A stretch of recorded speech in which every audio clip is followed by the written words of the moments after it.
I can only really speak from my experience, and I said yes to everything. And I believe that it is a good way to do it because it really makes you realize what you do want to do and what you don't want to do. If you sort of if you don't go through those waves of like, oh, I didn't enjoy that process, or oh, I really hated that, then how do you know what's meant for you and sort of what you really enjoy?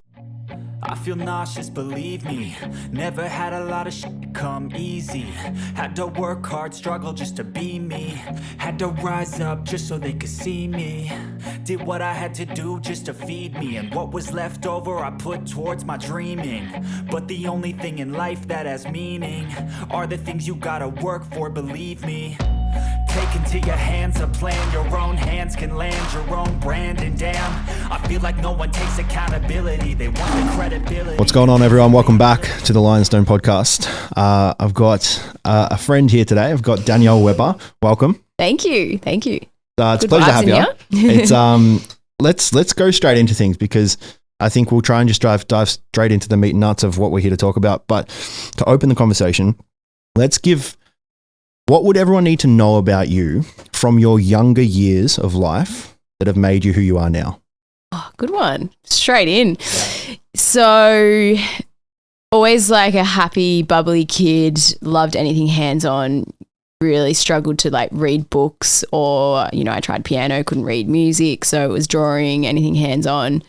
Came into my teenage years, definitely hung out with some would say the wrong people. I think the journey that I was on at that age and such a young age and what I saw and who I was around made me the person I am now. Went into my later teens, did a whole heap of travel, and I guess you could say falling back onto my art or into my art sort of put me on the right path at times. And now nearly 30, and I sort of look back and I feel like I've literally lived 10 lives. It's insane.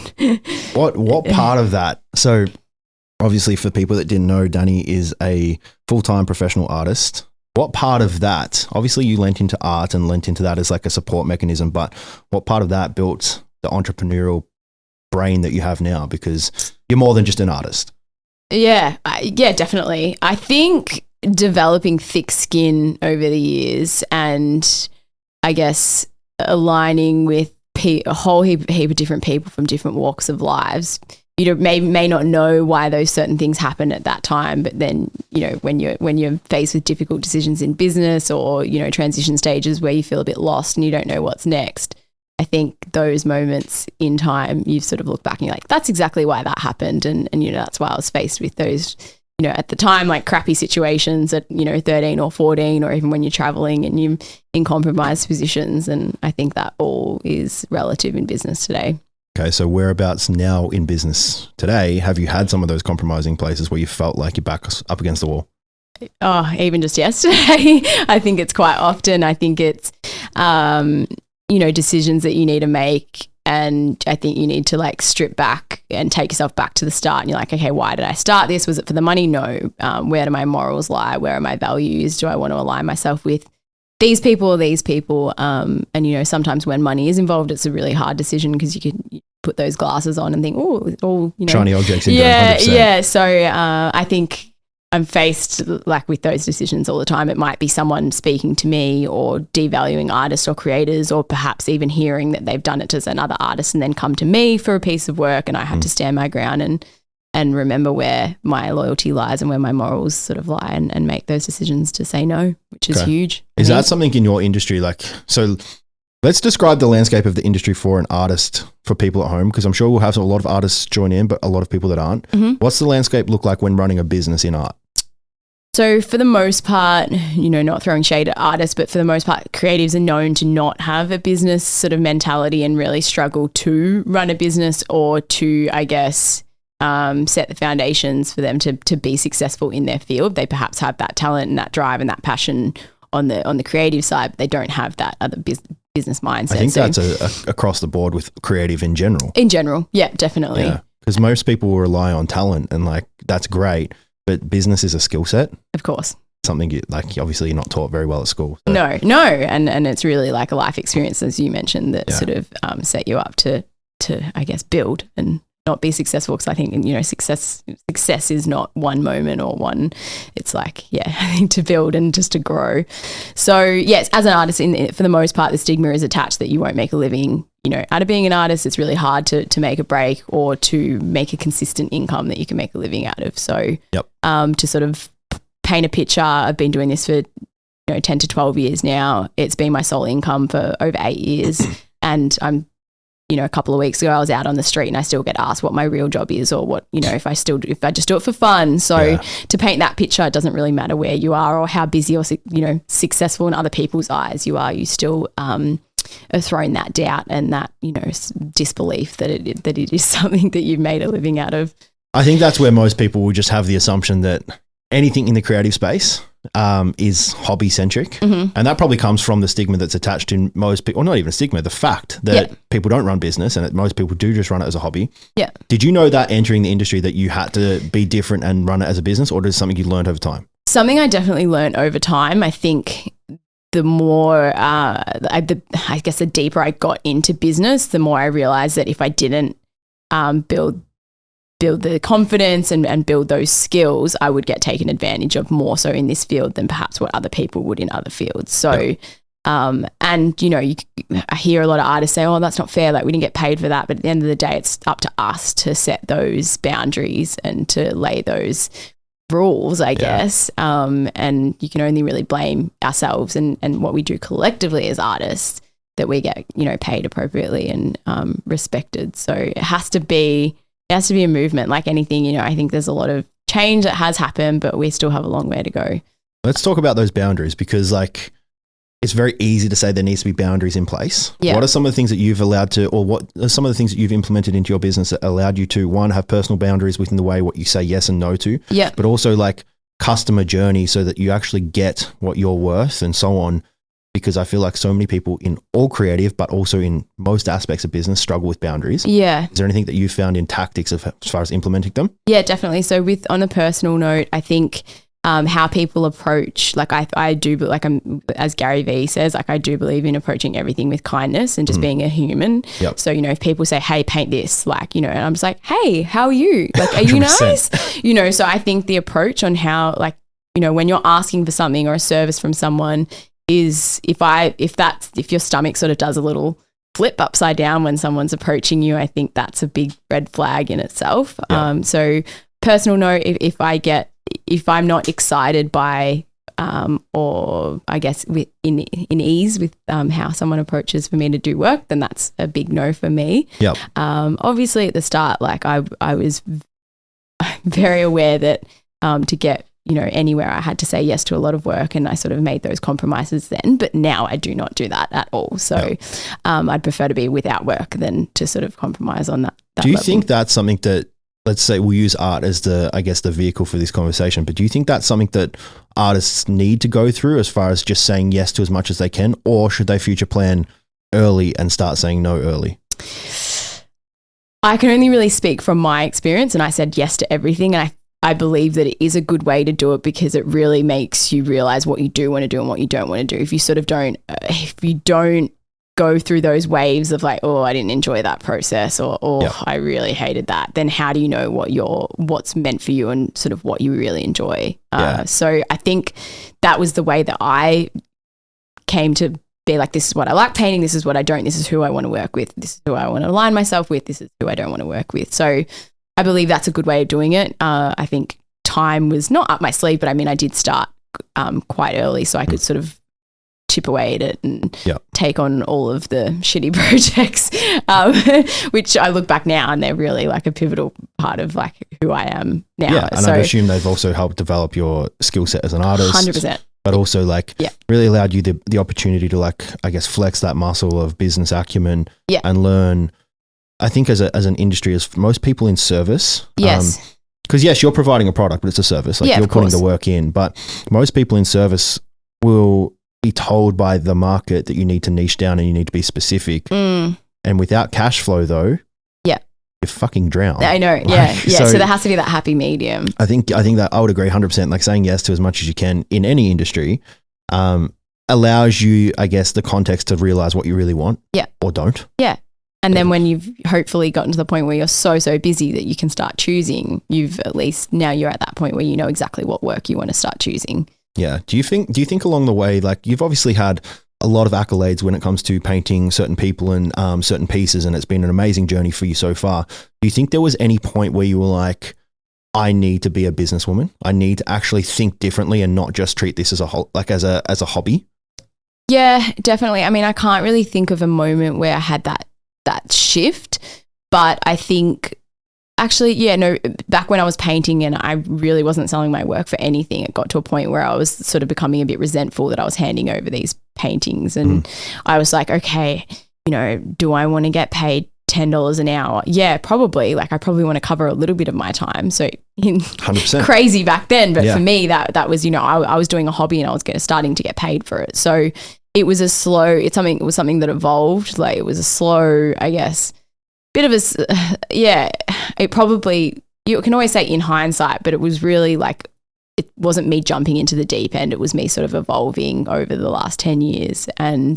But still now I've come across, positions or situations where I'm like, I need to be more of a businesswoman. Like that's just happened. I can only blame myself for that lesson. And how do we not make the same mistake or whatnot? So I think that's a constant that won't ever stop because there's always going to be room for more growth. I agree, but also will challenge you a little bit. I think it's a constant thing, but I guarantee you, if we can look back at this macro level lens, there would have been a point where you had to take a plunge. There was a point where you were like, fuck, it's either fork in the road, I keep where I am and I play small, or it's time to play fucking big. Yeah. Was there a point where, like, can you think back? I know it's obviously a hard point to, I guess, identify in your timeline. Yeah. But was there a point where you felt like, okay, I can be like every other artist? Because you're not many other artists are branching into online courses, NFTs, and doing the size and scale that you do. Yeah. It's not the industry norm. Yeah. So no, it's definitely not. How did that become you? I think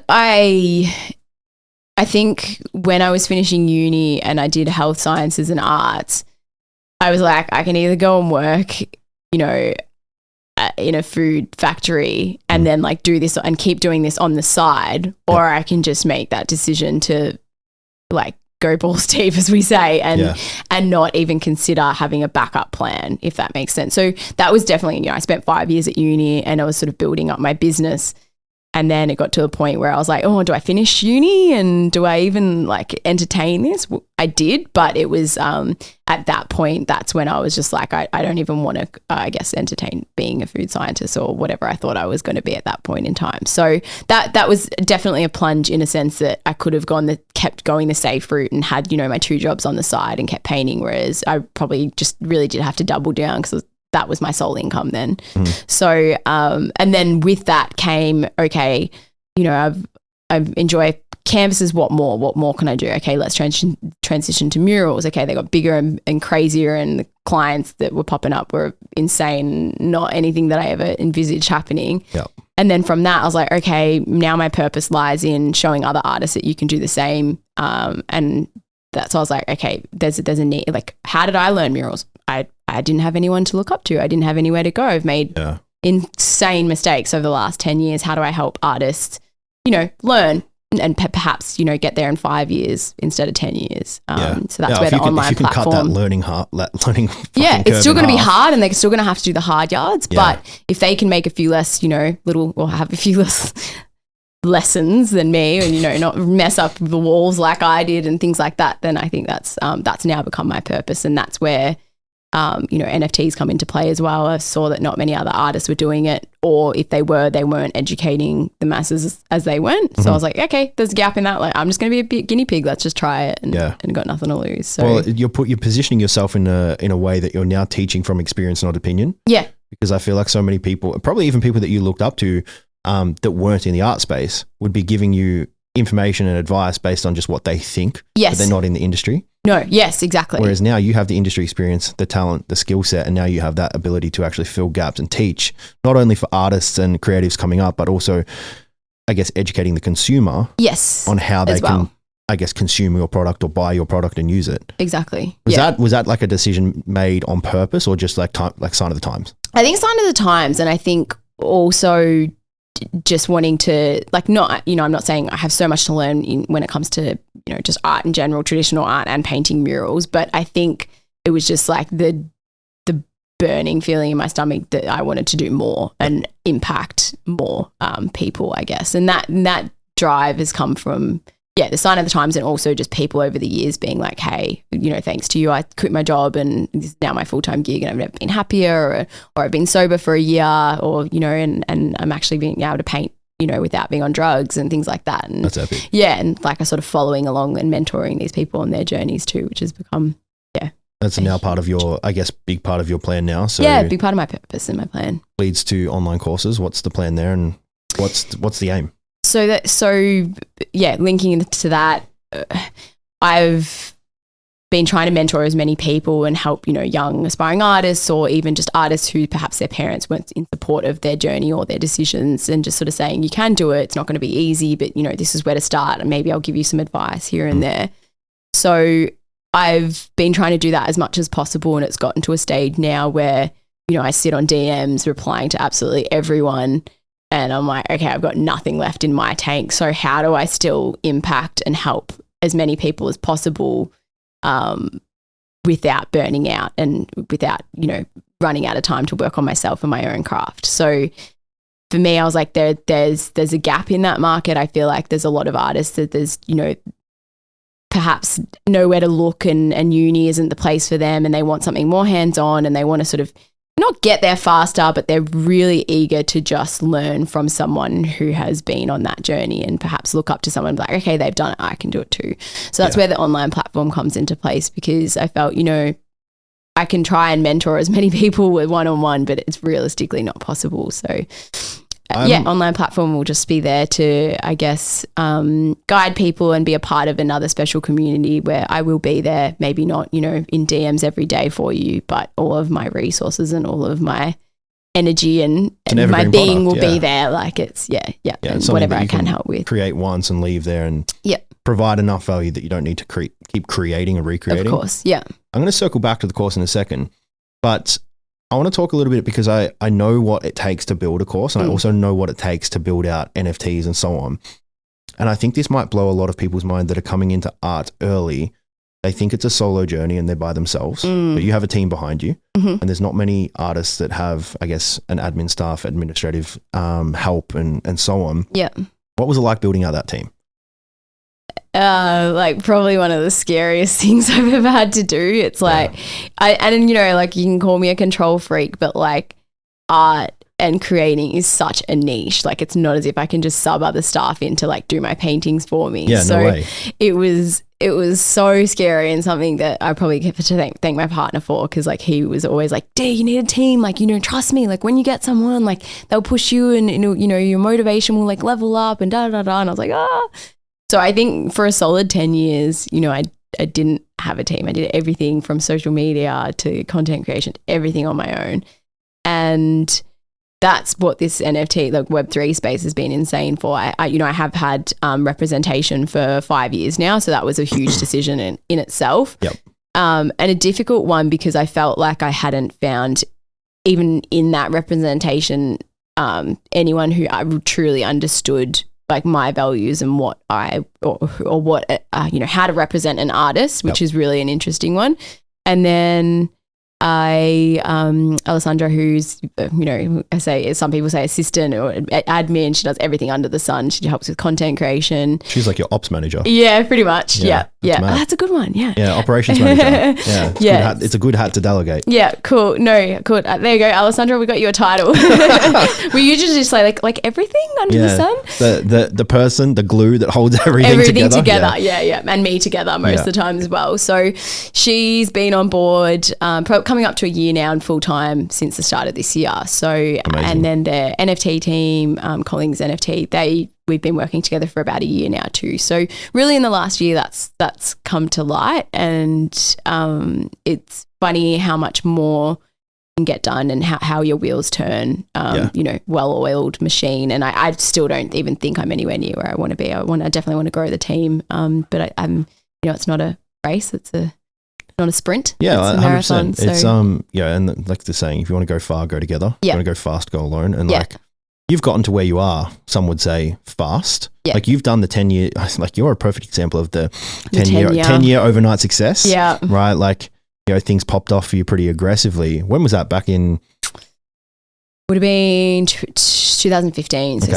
7 years ago now. So that's like where I guess your personal brand somewhat exploded, but you'd already been doing the years and years and years of work. Before that. Yeah. What's like now, since if we do like a bit of a comparison from when you started as, when you first classified yourself as not just an artist, and I use that term just very lightly. Obviously, art is a very hard place to work in. But when you considered yourself to be more than an artist and someone that, you know, operated in the business space as well, day one of that, like infancy business owner, to now having a team, managing a team, and having people manage you, what's life look like? What's different? I'd love to say that I get more time to paint. I still think I'm very much caught up in the business side of things, and that's like, it's like probably 60% business and 40% painting. But I feel like I'm perhaps enjoying the processes a little bit more because I'm not worrying about what I have to do until 12 o'clock at night. And, you know, instead of I'm not working 22 hours a day anymore. So I'm getting my sleep and perhaps having a little bit more time for me. Yeah, you bought back more time. Which is really what, you know, and it's, you know, every day is different and every week's different. But looking back, it was just like literally, as you said, fast. Like I was just sprinting all the time and just playing catch up. And now like having some systems in place and having people who I can delegate to, which is still a really hard thing to do. Of course. You want control over everything. But asking for help and saying, hey, we need to get this done, and having some, system in place is such a huge shift. It's Do you insane. feel like what's the relationship like as far as a percentage? Like people managing you more or you managing the team? They manage me. Yeah. I think like as a creative, that's probably normal though. Yeah. Yeah. You probably need to be, as a creative, you probably need to be boxed a little bit to stay on a path. Yeah. It's really funny. Like Les says, you know, she watches me try to make my lunch and she's like, oh my God, can I just do it for you? She's like, you can paint this huge mural, but I can't, like, it will take me, she'll be like already finished her lunch and I'm still fluffing around trying to cut up my cucumber or something. Yeah. And she's just like, I can't, like, she just laughs because it's just like, so it's almost like, give me the most like insane large scale project. I'll be there and I'll have there's like no procrastination. It's like hands down, we're going to get this done. Yeah. Give me a task to go to the supermarket and I'll take 4 hours to do it. It's crazy. You mentioned before they need to manage me. You mentioned before that you used to struggle in school with like reading books and paying attention stuff. Is that something that now like flows in now? Like yeah, just 100%. task management and so on? Yeah, I think look, I don't know. I've never gotten tested for anything, but I think the only thing I can really truly concentrate for long periods of time is painting. Yeah. And if you watch me like doing admin as well, like I'll start one thing and then I'll start talking about another thing. I'm so lucky that the people that I work with can handle it because a lot of people need structure. Yeah. But yeah, if you watch me trying to like, if I have a list, like I have to write lists because I have to just tick it off. But even still, I'll be like bouncing around and I start one thing and do another thing. I'll be doing like 75 things at the same time. Yeah. So I think it's that's definitely comes in. And then to read a book, like I went to Bali and I was like, okay, I need to switch off. And I said to Em, I think it was like day 4 because I'd just been going a million miles an hour on my phone and meetings and like Twitter spaces and stuff. And I was like, all right, I'm gonna read my book today. Yeah. She put her timer on. Guess how long I lasted? Probably less than 5. 45 seconds. Fucking hell. That says a lot. Yeah. I think that's like, okay, let's talk about the mind of a creative because this is probably actually a perfect example as to why most creatives don't focus on business and think about scale. Yeah. Because they're so thinking about what the fuck else is going on? What can I do? How do we cage that beast? How have you managed to do it a little bit? A little bit? Yeah. Okay. Having those foundations in place and like getting your systems in place, I think like having a social media schedule. If you are a lists person and that's what you need to do, I literally just brain dump everything into an email and send it to Les and give myself a list as well. So she can take me through that on days that I've got a lot to do, a lot of different things. Cause it's never like one, you know, just working on an online course. It will be like prepping for 3 murals and the online course and doing content and, you know, filming this and having this person come in and this meeting at 4 o'clock. So it's all over the place. It's not structured or routine based. So writing lists is like my savior and ticking them off. And then just allocating days for certain things, like, okay, that's a free day for painting. Like, let's try and just get all of the admin done in the morning, and so your mind's not wandering too much, and then you can be clear and sort of clear-headed and go into. So I think lists and getting other people to figuring out what you get stuck on, and then like outsourcing that if that's holding you up. I think that's the biggest thing. It's like, take note, like in the morning, how long did that post take me? Okay, that took me 2 hours, 2.5 hours to post. It should have taken me 5 minutes. Get someone else to do it. Yeah, buy back more time. Yeah, buy back more time. And if someone else, if you can, you know, and that's easy for them. So I always just say to Les, like, we both need to enjoy the processes that we're going through. If you don't enjoy it, let's outsource it. Yeah. Like, or if it's holding us back and our time's better spent elsewhere, we're gonna outsource that. I did that recently with my team, where we pretty much sat around a whiteboard and was like, okay, one, what can we do to our service and product to 10x our price? Let's talk about all the different points of value that we could add that will cost us the least amount of time and the least amount of money. We figured out all these new value adds, but then we also went over, like, what are the portions of your job that you hate? Yep. Like, what don't you like? What do we need to fix? And then over the next 6 months, we have an opportunity to just outsource and move things to make the longevity of the staff, you know, see it through. Of course. Yeah. With that though, like your team and stuff, like you've got ops manager, new hat, new title. I love it. I'm going to call her on the way to the office, even though I'm going to see her in half an hour. I'll call her like, I've got a title for you. She's going to be stoked. And you've got your NFT team as well. What other type of stuff do you outsource? Because I know you said you're a bit of a control freak. Yeah. What stuff do you feel comfortable to outsource? And what stuff do you think, knowing now just in this conversation, that you should outsource? Cool. Yeah. So I've got an agent, and she deals with all of the big negotiations for brand collaboration and big, large scale murals. And pretty much all of my murals, I'd say like 98% of my murals. Wicked. So that's all outsourced as well. And then content. So I've got a couple of different content teams that I work with, and it's just been, that's been a bit to navigate as well. It's like, okay, where are we spending money? What works? What doesn't? Like, you know, how much raw content do we need to film? What's working? Especially with the like ever-changing social media platforms. 100%. It's so hard to keep up. So content teams, I work with a couple of different videographers and photographers. And where do I need to outsource? Because you mentioned before, I'll give you a bit of ammo in this question. You mentioned before that you're still only doing about 40% of time painting. Yeah. And that's where you're best. Yeah. Right. If we look at like the pyramid of a business owner and entrepreneur, you've got at the bottom technician. Yeah. Right. You've then got someone up above that that's operations. Yeah. Above that, you've got management, and then leader and entrepreneur. Yeah. Right. Your best opportunity for growth is actually all in technician. Yeah. Doing the job, doing the work. You've then got someone on top that does a bit of the ops management, but the manager above and doing all the other stuff, like, you're spending a lot of time there, and time spent there is time that's not spent making money and growing the business. Yeah, exactly. So what of that remaining 60% could you delegate and move around that would actually give you a return? Yeah, definitely. I think the design process is perhaps getting someone else into, which Les has actually dabbled in that now too. She's been saying it, that as well. So we're getting there with that. And I guess maybe someone else to just run more of like the online store content and things like that, and looking for a team that's suitable to work on the online course, because I've got all the foundations there. I really just need to film the content, but there's more like to build out that course as well. So there's a few things, you know, I've let go of the socials. Alessandra looks after that as well. So that was huge. That was a big part of my time that I feel like it was. It's hard to do that, hey, because that's like your biggest representation of brand. Yeah, it's you, and that's what you've been building for how long. So and it's very hard to, I guess, teach that. Like, you can't. Definitely.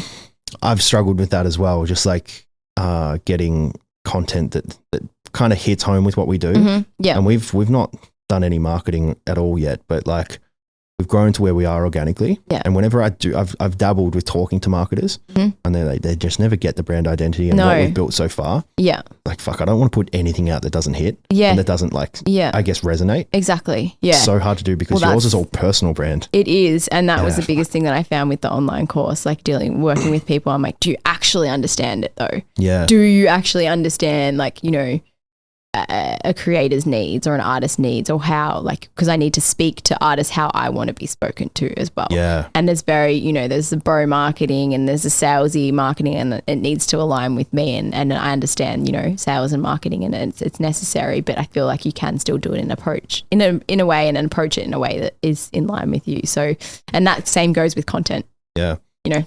So what's the plan now for you? Like, obviously you're leveraging, correct me if I'm wrong, you're leveraging the NFTs to then flow into the online course. Mm-hmm. Yep. And is that to create like a higher tier of community, or just a mirrored community? What's going on, everyone? Hope you're well. I won't keep you too long. I know you're hopefully enjoying the podcast. And if you are, let us know. It would be really greatly appreciated if you can jump on, give us a quick 5-star review. You don't even need to stop listening to the show. If you're on Spotify, you can do it in less than 10 seconds. And it does help the show grow a lot. It helps us, get a bit of confirmation bias that we're doing the right thing. And just to say thank you, if you guys do that, we're going to be picking one person every month to guest spot on the podcast that has shared, liked, comment, subscribed, and interacted with what we do. Big thank you. Let's get back to it.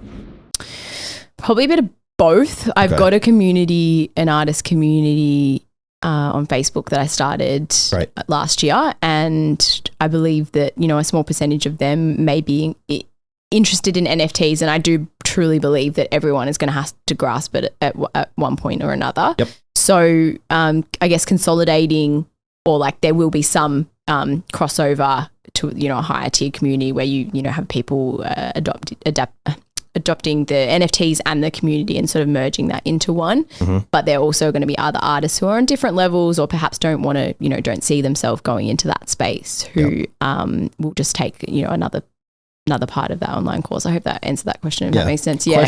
Question. Have you thought about running this as a full end-to-end workshop where like it's no longer just you as personal brand through the online course, where you can get other artists that specialize in certain things to then teach certain topics and essentially make it an artist's encyclopedia of how to run a business and also be successful? I definitely have. It's funny because I was speaking to Amanda Newman. She's an artist in Melbourne. She's originally from New York, but she's unreal. She's been in the game a lot longer than me. And she's a huge advocate for, how to quote and how to like massive. And she calls people out publicly. And I think it's amazing what she's doing, because it takes great guts and also a lot of energy, that would zap you, for sure. Yeah. So, and I was actually speaking to her about it, and I'm always just like cheering her on, like, yes, go girl. Like, you tell them everything that she says, I completely agree with. And it's actually encouraged me to start voicing my opinions and or this is not okay, this is okay, this is how you approach someone. So I was actually speaking to her about the online course. She's like, oh my God, I'm so glad that it's you that's doing it. She's like, I don't know if I could like have it in me to do it, but I'm so glad. But it did make me think. I was like, there's so many artists that I could, have bring along for this journey. So I haven't thrown the question out there. If she's listening, Amanda, then hopefully, yes. But I think it's, and it's, I don't want people to get sick of just listening to my pace. Yeah. And I think it's really cool to hear other artists' journeys and also how they've gotten to where they are. And everyone does things differently. So instead of just learning from one person, you've got this platform which would be incredibly powerful if you've got others on board. So where my mind goes with this is, I was talking to, we did another episode which would have been now a few weeks ago on the Release platform, but it was only not long ago. About partnerships and agreements within businesses and how you create leverage. So he was working with OpenPay, and then he essentially was like, this was like the infancy of OpenPay. It was their 10th employee. He then created a partnership with Bupa to send out essentially a co-branded message. Wow. Bupa's got 5 million odd customers. Yeah. That then created OpenPay as this, leader of the space, right? Where my mind goes with this is for the art world. Have you heard of Founder? Yes. Cool. So Nathan Chen and Founder, they built essentially this online platform where all the best and most successful entrepreneurs come and teach their skill set, their topic, an art version. Yeah. That'd be hectic, because then you can essentially leverage off everyone else's personal brand, still have your segment, but be the hosting platform that builds it and grows it. Yeah. And be change the art spectrum forever. Yeah. Yeah. That'd be huge. Such a great idea. How you mentioned there, and it's just me going rant on business. Yeah, sorry. I love it. No, it's good. So learned so much today. you mentioned there that there's a bunch of stuff that you don't see to be acceptable within the industry, the way things are done. Mm-hmm. Let's go through a couple of them. Couple of things is playing off artists against each other with when it comes to quoting and things like that, and not you know, they'll have like these crazy budgets, and that's fine if you've only got this amount to spend, but they're just like, oh, why are you so expensive? You know, change up your language and change up your, I don't even know the word I'm trying to think of, but the way that you approach it and say, sorry, like it's not that I don't value your work, but I just don't have that much to spend, you know? So it's like, we don't get offended if you can't afford it, 100%. like, but don't make us devalue our work. Yeah. And, you know, and we talk, like artists talk, and I'm generally sending screenshots of this person to give the next person a heads up. Yep. And that's, I feel like it's so fine if you can't afford it, but it's not, it's that's you, a you problem. That's a you problem. That's yeah? not us, like, you know, respect us and our services. And I sort of had this conversation with my family the other day, because I had, you know, a public gym in Brighton who literally approached me for work, but then said, oh, sorry, like we don't have a budget. It was just if Danielle wanted to come and paint the wall, like for free. Yeah, right. Okay. And I was like, okay, hang on. So you've approached me to do a wall and you don't want to pay for it. Like, and it's just so interesting, like that's like entitlement there. Yeah. But if you would have approached it in a completely different manner and said, hey, like, you know, if there's something that you're thinking that you want to paint, we do have this space. If you ever need it, like keep it in mind, go nuts, So it's all about the approach and just having, you know, and the bottom line is you wouldn't go to your electrician to be like, oh, I was just like, if you had a bit of spare time, just wanting, like, I've got my whole house to fit out. So if you want to like put these lights in for free, just if you wanted to, you know, the bottom line is you wouldn't ask any other trade or any other field or an engineer to come and do something for free. Yeah. And this is where we need to get that message across. So why has that, I think I already know the answer to this, but why art? Why do people not value art as a service as they would, say, a trade? Because I think that everyone values things differently, and art isn't a necessity. Mm-hmm. So, and that's the thing though, like it isn't a necessity. So don't come to us if you actually don't value it, if you don't want it, if that makes sense. Yep. So, you know, same as, you know, the lights that you might not need in your house, but you want to upgrade them. Like and I think that's where people get confused, is just like they feel like they're doing us a favor by giving you work. It's not me work. a wall to paint on. Do you know what I mean? So I think it's like, it's that everyone values it differently, which is so fine. Mm-hmm. And I might not value, you know, designer brands, or we might not value the blue tick as much as other people do. Mm-hmm. But if you're approaching someone that you need to do a service, have some respect and treat them like you would any other trade. Yeah. I think these conversations are probably the at the forefront of the change of it, because I'd argue it's also top-down mentality that most artists don't set the standard. And that's the problem there. And that's why we need to collectively work together as artists, so everyone is quoting what they're worth, and then we're not undercutting other artists, because that's where the problems do stem from. They're like, oh, but this artist quoted me this, so why would I pay you this? You know? So, and that's, so we are creating the problems as well. So to be able to move forward, we need to collectively really put our foot down. And from a business and value proposition perspective, like, if this is probably a direct message to the artists that potentially are undercutting, like if you are coming in at the cheapest rate, what does that say about you? Like in any market, you want to be the most fucking expensive, because then people can come to you and be like, oh, that's expensive. You go, I am, because I'm the best. Yeah. Right? You don't need to say that anyone else is bad. Yeah. You say, because I'm good. Yeah. I'm good at what I do, and you get what you pay for. Yeah. Yeah. And that's, you know, the simple like term too. And I'm like, I'm not offended if you don't want to pay that. Like I can refer you to other artists that may charge that a little bit less, but still value themselves and still 100%. Have an insane product. Yeah. But I'm not going to do, you know, myself a disservice. But if your only ability in business is to compete on price, at some point you're just going to fucking undercut yourself. Yeah, exactly. Because then it's a vicious cycle that to scale and grow, if you've got, you know, 10 jobs that are $1,000 each, or you get 2 jobs that are 10 grand each, I know the fuck what I'd be rather in. Exactly. Yeah. Like, okay, cool. Yeah. So what are some quoting's obviously an issue, and just like pitting other artists against each other as consumers. Yes, as consumers, yeah. What are some other issues as far as like deliverables from the artists themselves, do you think?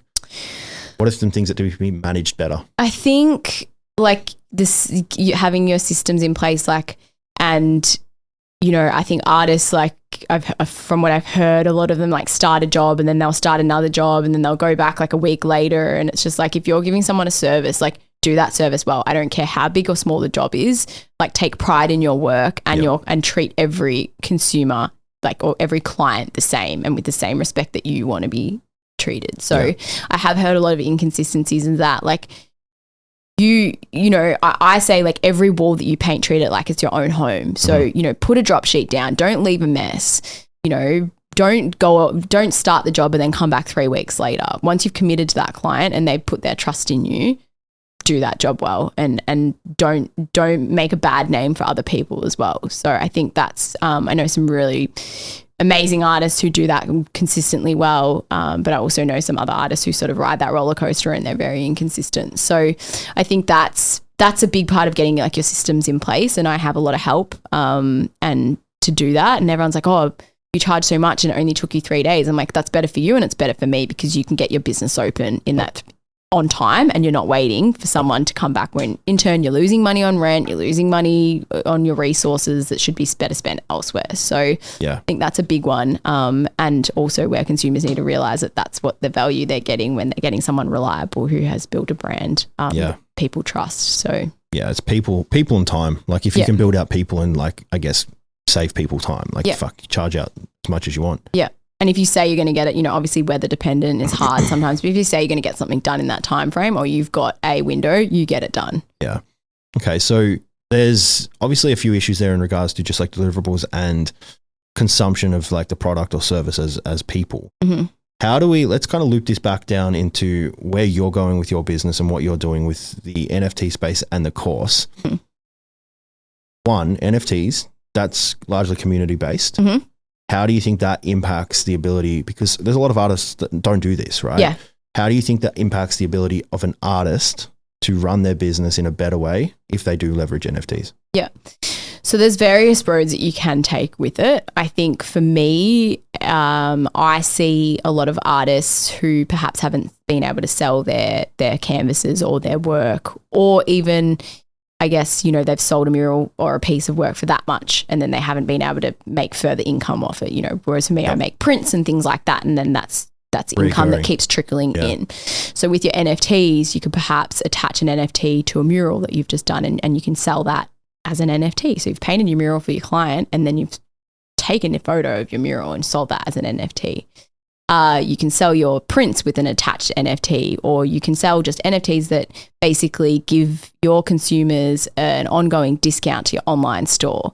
So you're trying to like really link all your services together and create a community and a client base that are going to come back to you for your products or your services. Or say, for example, what I'm doing, which I don't think a lot of people are aware of, is yes, they're buying an NFT now and thinking, like, what do we get a print, we might get a physical if we win a raffle, but little do they know that all the early adopters will be getting free access to the course, will be getting, you know, I'm going to have a Christmas party and that'll give them free access to my studio, which isn't open to the public. So I think if artists can start thinking a little bit outside the box, or it could be as simple as you just selling your originals as NFTs, you know, auctioning your physicals and then attaching an NFT to it that just gives them unlimited access to your online store or events and things like that. There's so many ways that you can do it. But the way you've just explained that, right? I don't know, for people at home probably would have seen my cogs turning in my brain. That was the best explanation I've been given of an NFT as far as its power within industry, because what it does, and people that have listened to the show on a regular basis, you'll have heard me use this term as far as owned media. And media is something that you can either own, you can earn, or you pay for, right? Owned media is stuff that you can reach out to people and it is at your control whether they're contactable, right? Social media is not owned media. You can't do shit with it. It's all algorithm dependent, and as it changes every fucking day, tough luck, right?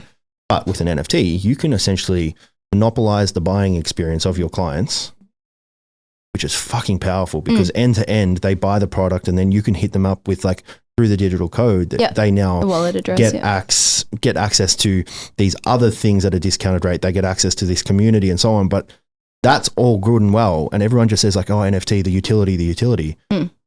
It's really a CRM, so a full managing platform of sales. Completely digitified and just simplified. And transparent. Exactly. Yeah. But then also it's marketing 101. Yeah. I've only just realized this now. It's marketing 101. You can control your customer. Yeah. That's and you fucking can powerful. give back to it. I think that's the biggest thing is we, you know, as you said, social platforms, like you're putting out content and just like hoping that your audience is going to respond and connect. But what more are we giving to them? Yes, okay, we're giving them value or entertainment, but what more are we giving to them? What's the incentive? Exactly. To consume, it's to consume. But with this Web3 space and with the communities that you will build out, you are like, we can physically give back and like collectively with all of my platforms be like, hey, like we've traced, you know, we've got your wallet address. You are a part of this family. Yeah. This is how you're going to be rewarded. Yep. So it's huge. It brings back purchasing power because often, obviously, in a purchasing market, like the power is with the consumer. Like they decide when to buy. Yep. But for the business owner, it creates a little bit more control of what they buy, when they buy it, and how they buy it, and what they feel when they do. Exactly. Because you can really communify, whatever. I like that word. That's a good word. Communify, patent that shit. You can make it something that's like, I guess, an enjoyable experience end to end, that they now feel part of something that they just, long story short here is you can influence a lifetime customer value, an average dollar cost of every single person in your network far, far easier. So that's fucking nuts. I've only just like, this is like, I've spoken to a lot of people about NFTs, but bit of a light bulb moment. Yeah, this is a light bulb moment for me for sure. Light bulb, whatever. Yeah, light bulb. I don't know. We're making our own back. That's fine. Words. No, that's really cool to hear because it's so funny because like when you're in it and it is such a hard market, you know, you're questioning like, is this going to work? Like, is this what people want? And so it's really, I appreciate that because it's really cool to hear. I think it's the resistance because it's new. But It's not actually. This is exactly what I'm saying, right? Like, yes, it's a new technology, but it's just a revamped version of what we already have, but better. Exactly. Yeah. And yeah, there's resistance because it's new, but fuck, so did the internet. That didn't work too. I know. Yeah. And that's the thing. Like, people who pioneer or early adopters of any space, it's going to feel like a lonely journey, as we know as creators as well. So I'm here for it, and it's. Yeah, I'm embracing it all. What do you envision for the, I guess, NFT digital landscape for not just businesses in community and so on, but just like even product? Like, what do you feel like, where do you see it's going? And where do you, or probably a better question, where do you hope it goes? Yeah, I think we've already seen what I was sort of hoping would happen. And it's, you know, your big brands like Nike putting out limited edition or like exclusive products that are attached to their NFTs. Yep. And really, I think I would love to see, you know, for example, like myself working with a brand like Nike and giving my community access to something that no one else can have access to. So I think it's creating like exclusive experiences and being able to really, I guess, give back to your community. And you know, on a larger scale, you're going to see, you know, airlines like Qantas attaching NFTs to their tickets. And I think the fun part about this space right now is we're investing in projects and communities that we don't really know what's going to happen. But I know for a fact that if you are an early adopter, you are going to be rewarded. So 100%. So right now we don't know, but I do see, you know, airlines and brands, you know, if you purchase a ticket to a festival, that might get you access to a party where your favorite musician's at, and people sit here and say surprises this, and excitement. And this is the thing. I guarantee you've heard this.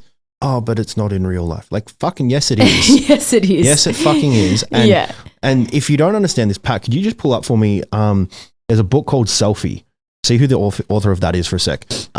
Anyway, the world we live in, people will sit here and assume that people want to fucking whinge on about like what the world could be, but it is what it fucking is a world of status. And Will Storr says this very, very well, right? 1 million followers. That's another. Do they have an book. Audio book? Yeah, great book. Cool, right? That's me because we know I can't read. Great book, but this book essentially will tell you and explain to you that we live in a world of fucking status. Everything, literally everything, is better than. I've listened to that one of Brendan. 1 million followers one. Yeah. Like this book will tell you and explain to you and very clearly show you that we live in a world of fucking status. He's written a recent book too, Pat. I don't know what his newest one was, but it was fucking good too. But anyway, my point here is like they've actually proven, right? You get people that are lifetime smokers, right? Have the same level of like toxicity in blood and so on. People with more status are more likely to live longer. Yeah. Just everything gets better with status. Crazy. Right? And we are in a world that people are going to sit here and say like, oh, yeah, Science of Storytelling, really good book. People sit there and like, oh, no, but I don't care about status. Like, yes, you fucking do. You do. And you can sit here and say you don't, but we all do. yeah, exactly. So think about what we consume. perfect example. Everything is status. Like everything that you do, even the people, right? And like I'll use one of my idols is Alex Hormozy, right? Great businessman, but he drives what he calls his Mosey mobile, right? Mm-hmm. This dude's close to being a billionaire, and he drives like a fucking ship. It's crap, right? And he always just says like it's to save money, it's to reinvest and blah blah blah. But that's a status projection. That's showing that he doesn't need to care about the brands because he has enough money. Yeah. That's just a different form of status projection. Exactly. And everyone projects it differently. Exactly. So we're now in this space where NFTs are going to be able to come in and go, cool, I have this status and you fucking don't. Yeah. Yeah. And it's a flex. yeah, whether you're ready to accept that or not, it's fucking fact. Yeah, it will. It is happening, and we've seen it with the big PFP projects. That's all the huge flex. Everyone's like, "Why so many?" And it's like because you're a part of a community that that no one else is. Yeah, or very small percentages. Yeah, exactly. So it is definitely definitely does come to that, and through that, it doesn't have to be like that. You don't have to flex your avatar, but there will be other flexes like going to a party that no one else has access to. Yeah. And as you said, it doesn't even need to be social flex. It's just internal. Yep. It's like if you feel better, your status is more higher. Think about your house. No one knows what you have in your house. It's still important. Yeah. Yeah. 100%. Let's wrap this up. Let's give everyone a little bit of a quick fire of what you do and how you do it. But I'm going to ask a big question before we go there. If you had to do this all again, as far as going into the art space, I'm going to ask two questions. One, who would you want to work with as far as an artist or a influencer or so on? Who would be the person you'd want to work with that you feel like would change everything faster? Oh. Can be someone you already worked with, but just earlier.